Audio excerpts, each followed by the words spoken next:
दीक्षास bio hub. आज के lecture में हम बात करेंगे एम्ब्रियो के डेवलपमेंट के बारे में।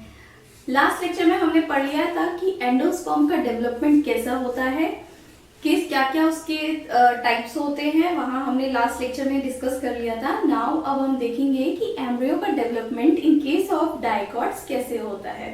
सबसे पहले बात करते हैं, इस डायग्राम से समझते हैं, ओव्यूल के डायग्राम से समझने की कोशिश करते हैं। ये ओव्यूल का डायग्राम है जहां पे हमने फर्टिलाइजेशन को अच्छे से समझ लिया था कि क्या था, एम्ब्रियो सेक के अंदर फर्टिलाइजेशन होके दो स्ट्रक्चर्स का फॉर्मेशन हुआ था। फर्स्ट स्ट्रक्चर जो बनी थी वो हमने लास्ट लेक्चर में स्टडी किया था। क्या था वो स्ट्रक्चर?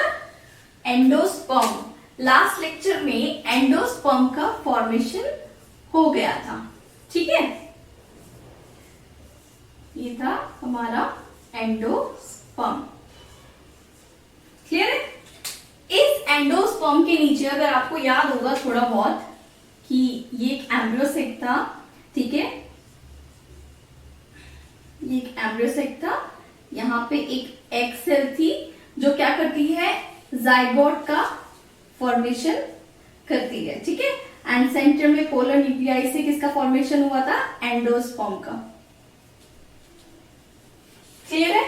तो यहाँ पे देखिए ये एंडोस्पर्म का फॉर्मेशन हो गया था। नाउ नीचे की जो सेल थी जहां पे हमारा जाइगोट का फॉर्मेशन हुआ था। बात करें अगर एक ओव्यूल के डायग्राम से, तो हम जो स्टार्ट करेंगे, समझने की कोशिश करेंगे, वो हम कोशिश करेंगे माइक्रोपाइलर एंड चलाजल रीजन के रिस्पेक्ट में, ठीक है, कि माइक्रोपाइलर रीजन पे क्या है, एक जाइगोट प्रेजेंट है, ठीक है। आगे सेल में हम इसी तरीके से समझेंगे, ओके। नाउ अब क्या होता है, सबसे पहला स्टेप एम्ब्रियो के डेवलपमेंट में सबसे पहले क्या होता है, ये जो जाइगोट है हमारा, ये जाइगोट, सबसे पहले जाइगोट में एक ट्रांसवर्स डिवीजन होता है। क्या होता है? वन ट्रांसवर्स डिवीजन, जिससे जाइगोट से टू सेल्स का फॉर्मेशन होता है। आपको पहले से पता है कि जाइगोट कैसी सेल होती है, एक सिंगल सेल होती है, ठीक है। अगर उसमें एक डिवीजन हुआ है तो कितनी सेल्स का फॉर्मेशन होगा? टू सेल्स का फॉर्मेशन होगा। ठीक इसी तरीके से यहाँ पे भी हुआ, ये जाइगोट था, इसमें डिवीजन हुआ एंड क्या हुआ, टू सेल्स का फॉर्मेशन हुआ। एक सेल का साइज थोड़ा छोटा होता है और एक सेल का साइज थोड़ा बड़ा होता है, ठीक है। अगर इसके फिर से इसी तरीके से समझते हैं, ये चलाजल एंड की तरफ एंड ये माइक्रोपाइलर एंड की तरफ हो रहा है, ठीक है। जो लार्ज सेल थी, इस सेल को हमने कहा सस्पेंसर सेल, ठीक है। एंड जो सेल टूवर्ड चलाजल एंड की तरफ प्रेजेंट थी, स्मॉल थी, इस सेल को हमने बोला एम्ब्रियोनल सेल, क्लियर है। नाउ अब ये जो सस्पेंसर सेल है ये फर्दर ट्रांसवर्स डिवीजन करती है एंड 6 to 10 सेल्स का फॉर्मेशन करती है। क्या करती है? ट्रांसवर्स डिवीजन एंड क्या करती है? 6 to 10 सेल्स का फॉर्मेशन करती है, ठीक है। इस 6 to 10 सेल में से जो सबसे नीचे की सेल होती है वो अपने साइज, बाकी सेल से साइज में थोड़ी बड़ी होती है। इस सेल को नाम दिया हमने होस्टोरियल सेल, क्लियर। नाउ जो सेल बिल्कुल एम्ब्रियो सेल के नीचे प्रेजेंट होती है, इसे हमने नाम दिया हाइपोफाइसिस,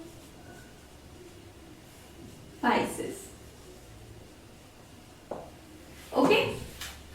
नाउ ये सस्पेंसर है, कंप्लीट एक सस्पेंसर है, ठीक है। अगर इसके फंक्शन की हम बात करें तो सस्पेंसर का फंक्शन क्या होता है, क्यों यहाँ पे इतना डिवीजन हुआ?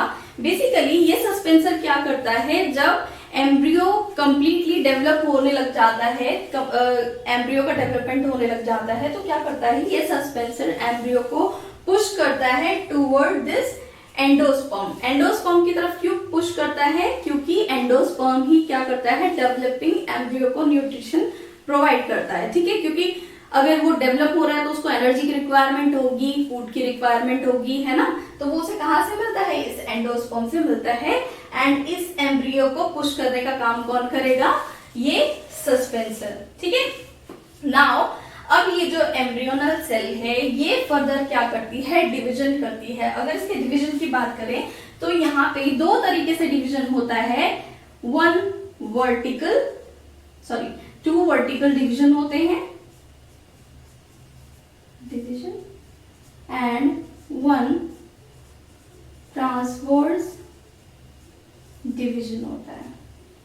क्लियर है? टू वर्टिकल डिवीजन होता है एंड वन ट्रांसवर्स डिवीजन होता है, जिससे क्या होता है? एक 8 सेल्ड स्ट्रक्चर का फॉर्मेशन होता है। 1 2 3 4 5 6 7 8। इसको समझते हैं किस तरीके से।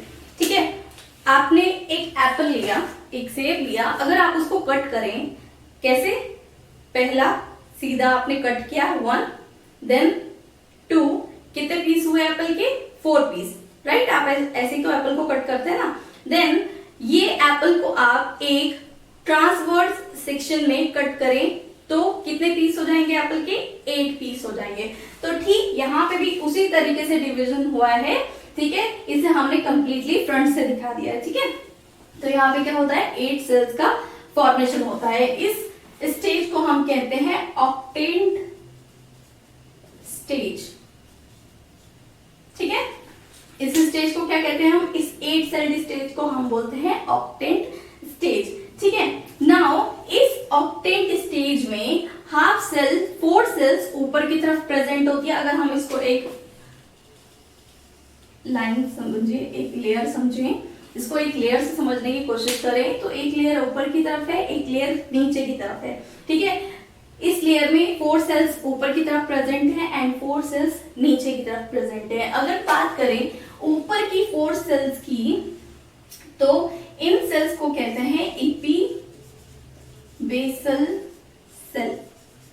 ठीक है, एंड नीचे की 4 सेल को बोलते हैं हाइपो बेसल सेल।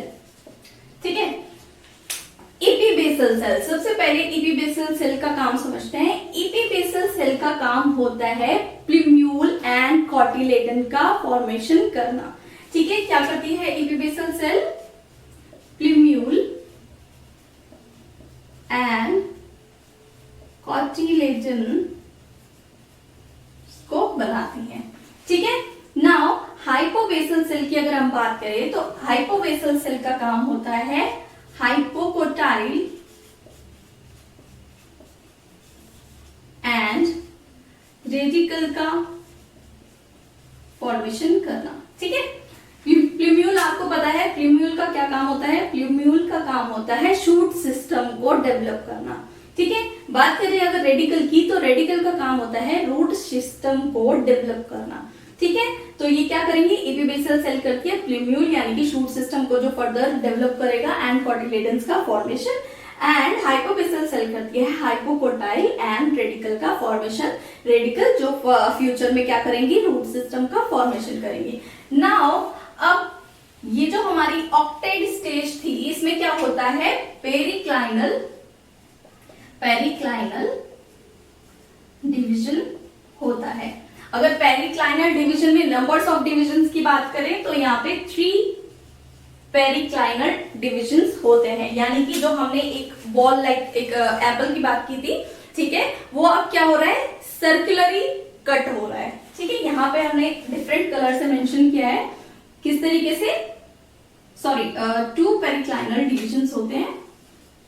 ठीक है, पहला ये रेड कलर से हमने यहाँ पे दिखाया है, दूसरा ब्लू कलर से। ठीक है, तो क्या होता है यहाँ पे? 3 लेयर्स का फॉर्मेशन होता है। ठीक है, इन 3 डिफरेंट लेयर्स को डिफरेंट नेमिंग दी गई। पहली लेयर को कहते हैं डर्मेटोजन। ठीक है, सेकेंड लेयर है हमारी पेरिडर्म एंड थर्ड लेयर है हमारी इनर मोस्ट प्लूरोम। ठीक है, बात करें अगर इन 3 डिफरेंट लेयर के फंक्शन की, तो सबसे आउटर मोस्ट डर्मेटोजन लेयर की बात करें तो डर्मेटोजन लेयर का काम होता है एपिडर्मल टिश्यू सिस्टम का फॉर्मेशन करना, एपिडर्मल टिश्यू का फॉर्मेशन करना, ठीक है। सेकेंड, पेरिडर्म की अगर बात करें तो ये करता है ग्राउंड टिश्यू सिस्टम का फॉर्मेशन।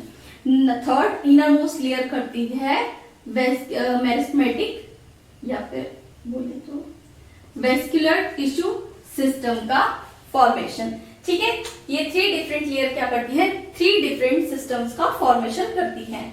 आफ्टर दैट ये जो हमारा राउंड ग्लोब्यूल स्ट्रक्चर था, ये फर्दर क्या करता है, थोड़ा डेवलप करता है। इसमें मल्टीपल डिविजन्स होते हैं, क्या होते हैं, मोर डिविजन्स होते हैं, मोर डिविजन्स होते हैं। और क्या होता है, जो इसमें कॉटिलेडन्स प्रेजेंट होते हैं वो हार्ट शेप की तरह अपना शेप ले लेते हैं, ठीक है। तो इस स्टेज को हम हार्ट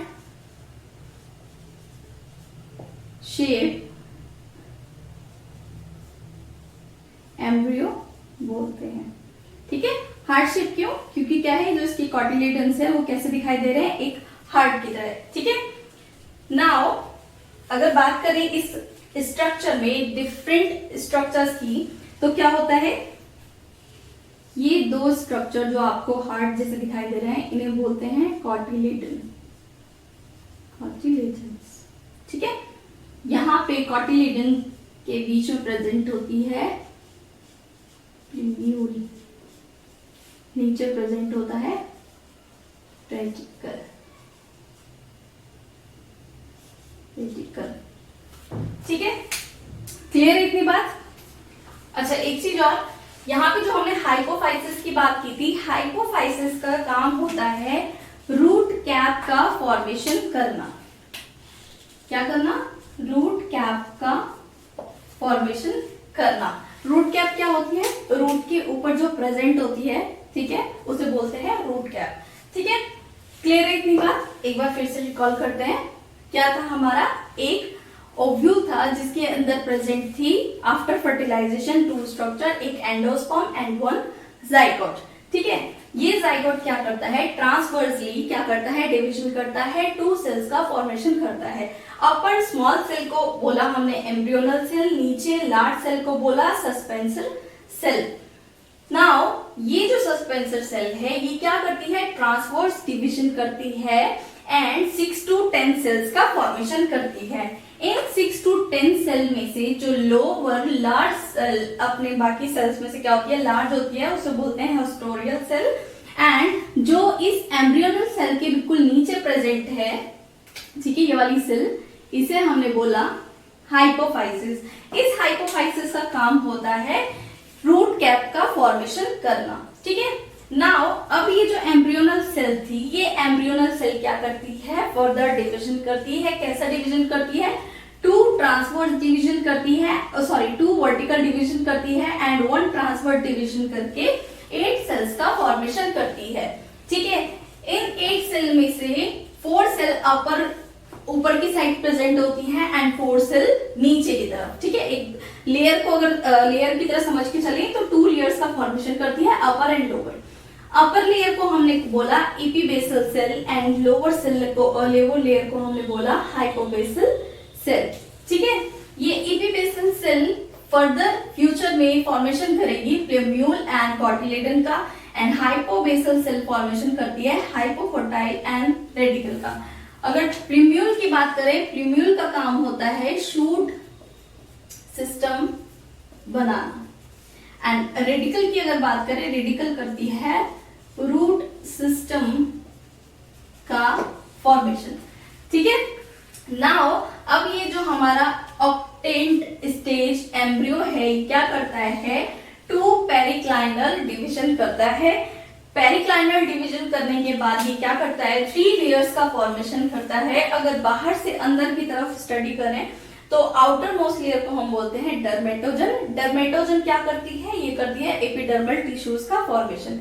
नेक्स्ट लेयर जो मिडल में प्रेजेंट होती है उसे पेरिडर्म बोलते हैं। पेरिडर्म करती है ग्राउंड टिश्यू सिस्टम का formation. Third inner most layer को प्लीरोम बोलते हैं, ये वेस्कुलर टिश्यू सिस्टम का फॉर्मेशन करती है। आफ्टर दैट ये जो हमारी ग्लोबुलर स्ट्रक्चर है ये फर्दर मोर डिविजन्स करके एक हार्ट शेप स्ट्रक्चर का फॉर्मेशन करती है, ठीक है, इसीलिए इसे हार्ट शेप एम्ब्रियो बोलते हैं, ठीक है। इस हार्ट शेप एम्ब्रियो में अगर स्ट्रक्चर्स की बात करें तो ये जो अपर इस तरीके से स्ट्रक्चर दिखाई दे रही है इसे बोलते हैं कॉटिलेडन, इसके नीचे प्रेजेंट होता है प्लूम्यूल एंड रेडिकल प्रेजेंट होती है। इस स्ट्रक्चर को अगर हम फिर से ओव्यूल के अंदर देखें तो ये कुछ इस तरीके से प्रेजेंट होता है, ठीक है। ये है हमारा complete development of dicot embryo. I hope आपको अच्छे से समझ आया होगा। अगर आपको समझ आया, पसंद आया तो प्लीज लाइक करें, अपने फ्रेंड्स के साथ शेयर करें एंड सब्सक्राइब करना ना भूलें। Thank you, bye bye.